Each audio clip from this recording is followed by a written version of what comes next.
rumah ibadah saudara-saudara kita non-muslim itu bunyikan toa sehari 5 kali dengan kenceng-kenceng secara bersamaan, itu rasanya bagaimana? Yang paling sederhana lagi, tetangga kita ini kalau kita hidup dalam satu komplek itu misalnya, kiri, kanan, depan, belakang pelihara anjing semua. Misalnya, menggonggong dalam waktu yang bersamaan, kita ini terganggu enggak?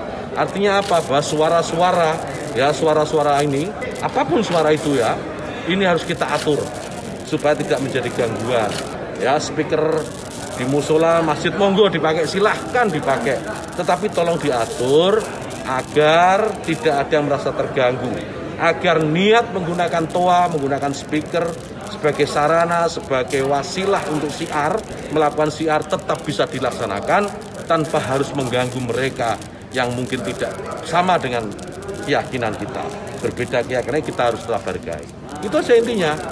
Jadi saya kira dukungan juga banyak atas ini, karena di alam bawah sadar kita kan pasti mengakui itu. Kawan-kawan wartawan ini juga pasti merasakan itu, bagaimana kalau suara itu tidak diatur pasti mengganggu.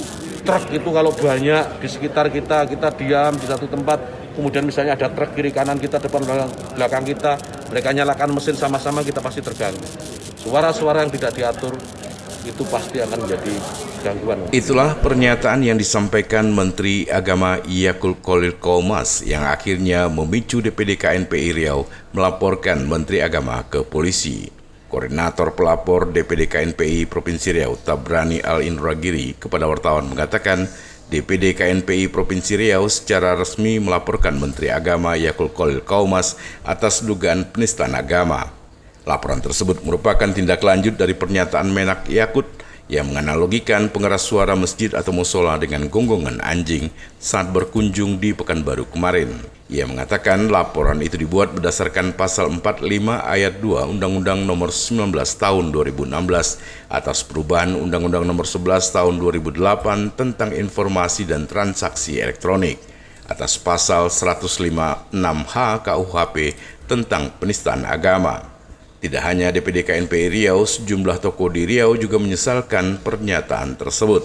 Tokoh masyarakat Riau Asri Auzar kepada wartawan mengatakan bahwa terkait surat edaran itu boleh diikuti atau tidak dan tidak ada kekuatan hukumnya. Namun perumpamaan yang dilontarkan Menteri Agama membandingkan surah azan dengan menggunakan pengeras suara di masjid atau musola dengan gonggongan anjing sangat disesalkannya. Sebagai seorang Menteri Agama, sambung Asri, jangan mengganggu agama Islam yang mayoritas di negeri Indonesia ini. Islam sendiri, kata Asri, tidak pernah mengganggu pihak lain. Asri mengatakan ia mengutuk keras pernyataan seorang Menteri Agama itu dan mempertanyakan siapa beliau ini dan apa agamanya. Pernyataan seorang Menteri Agama datang ke Riau yang notabene orang Melayu dan beragama Islam, dinyatakan di negeri Melayu sangat melukai perasaan orang Melayu, melukai perasaan orang Islam. Prima Ermat, Tim Liputan Barabas melaporkan.